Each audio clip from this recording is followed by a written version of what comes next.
It's story time. Your host, Rusty Daubon.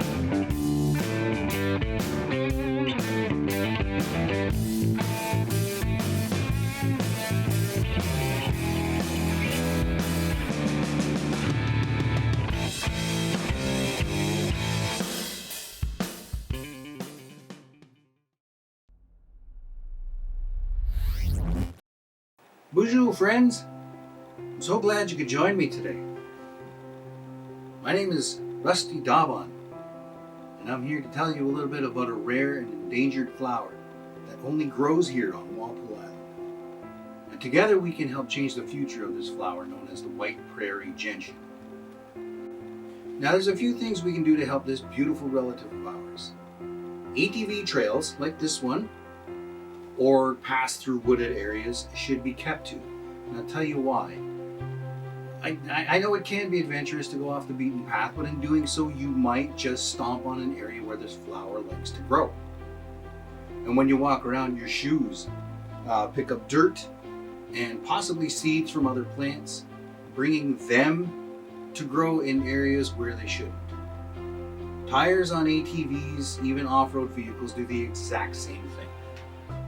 So by not staying on the path, we risk bringing harmful plant life into sensitive areas that could just kill off an entire species of plant.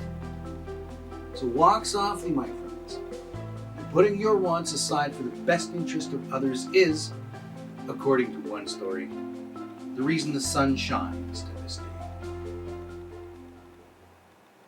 Today's Anishinaabe words are Geezus, sun, Dabik Geezus, moon, Chidmo, squirrel, Kokoko, owl, Maingun, wolf, Wagash, fox, Waboose, rabbit, Mukwa, bear, Amik, beaver.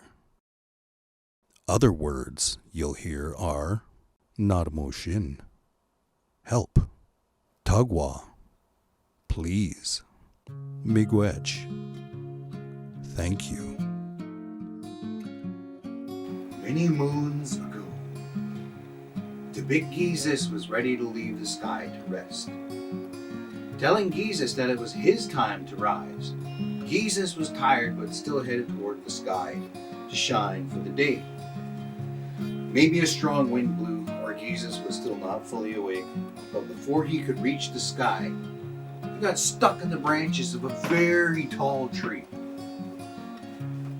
The big Geezus could not leave the sky until Geezus took her place, so she was stuck as well. It was dark. It was dark for a lot longer than it should have. The big Geezus remained in the sky while creatures of the night enjoyed the darkness. Maingun, Kukuku, and Wagash all could hunt and feast or even sing a lot longer in the night. But the other creatures, Waboose, Mukwa, Amik, could not get on with their day. They needed Geezus for his light, his warmth, and his energy. But Geezus was stuck and no one knew. So growing very tired, the big Geezus asked Chidmo if he could search for Geezus and to tell him that he must return to his place in the sky. So Chidmo ventured off in search of Geezus and checked behind the mountains and off the edge of the oceans, but could not find Geezus. Chidmo searched deep in the woods and still could not find Geezus. So finally Chidmo had climbed to the top of one of the highest trees, and from the top he spotted Geezus. Scurrying as fast as he could, he made it to the tree that Geezus was stuck in. Geezus, however did you get stuck in that tree? He asked.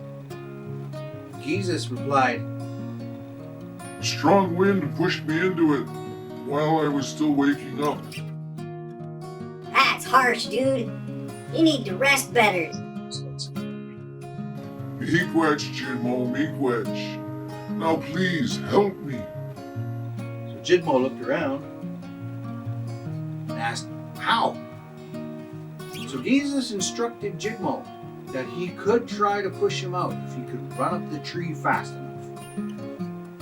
Jidmo agreed to the idea and ran hard and fast up the trunk of the tree, aiming for the middle of Jesus. The intense heat and light coming from Jesus slowed Jidmo down, and as he got closer, he fell short from the intensity of Jesus' energy. So Jidmo rolls down to the ground, his fur singed and his eyes blinded from the light. I'm sorry, Brother Jesus, I cannot get you out. I cannot even get close enough to give you the slightest push. Jesus, feeling sad for what has become of Jidmo, reluctantly asked him to try once again. Not Moshin, Jidmo. Tagwa. Jidmo, feeling well enough to give it one more try, thought about all those other creatures and plants that need the power and energy of Jesus. Got up and moved further back to get a better running start up the trunk of the tree. Now barely able to see, cold from his patchy fur coat and bare tail, Jidmo kept a steady straight line to the tree and he ran as fast as he could. Now keep in mind that it was still very dark to begin with, and the only thing that Jidmo could follow was the huge glow from Jesus. So up the trunk he went, pushing his little legs as hard as he could. Then he could start to feel the heat starting to burn. Not Moshin, Jidmo. You can do it. Encouraged Jesus. Pushing with all his little might, Jidmo was able to bump Jesus just enough to free him from the tree.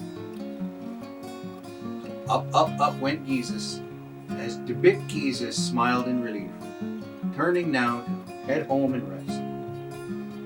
Kokoko, Mean Gun, and Wagash looked mad as they had to return to their dark homes, but the others were finally glad and rejoiced in the love from Jesus. Jidmo, who lay at the bottom of the tree, could not move. He could barely speak. Jesus spoke to Jidmo. Chimiquetch, my friend. Because of you, I can now shine light into the darkness. I can send my warmth into the cold, and plants can grow from my energy. Jidmo nodded lightly to Jesus with barely enough energy to reply. You are welcome, Noose Jesus. But I feel I'm moving into the spirit world now. You have burnt and blinded me, but I was glad to help. Not just for you, but for all of creation. Jesus replies, I feel really bad for what has become of you for helping me. I must do something for your efforts, Jidmo. There must be something I could do for you. Jidmo was barely able to lift his little head as he looked up at Jesus. I've always wanted to fly. Jesus, with all his power, stirred the skies, rattled Mother Earth, and with a bright, blinding flash, he turned Jidmo into what we now know as the Bat. So Jesus tells Jidmo, I have given you wings from your burnt skin, and your eyes now see, but only in the dark. Jidmo, now a bat, a creature of the night, was still very grateful for his new life. Giving his thanks to Jesus, Jidmo flew off to wait until night to try out his new eyes. And Jesus still smiles to this day, forever grateful for the events of that day. So through the unselfish act and sacrifices that Jidmo did that day, Jesus the sun continues to shine high in the sky today. What we can learn from this is to remember to think unselfishly, think about the greater good, the bigger picture, if you will. For example, the White Prairie Gentian needs these habitats, oak savannas to live in. If we go off trails and in our own directions doing what we want to do, we risk crushing these flowers or even ruining the areas that they live in. So once again, walk softly, my friends. Pay attention to your surroundings and always stay on track. Bum up, friends. See you soon.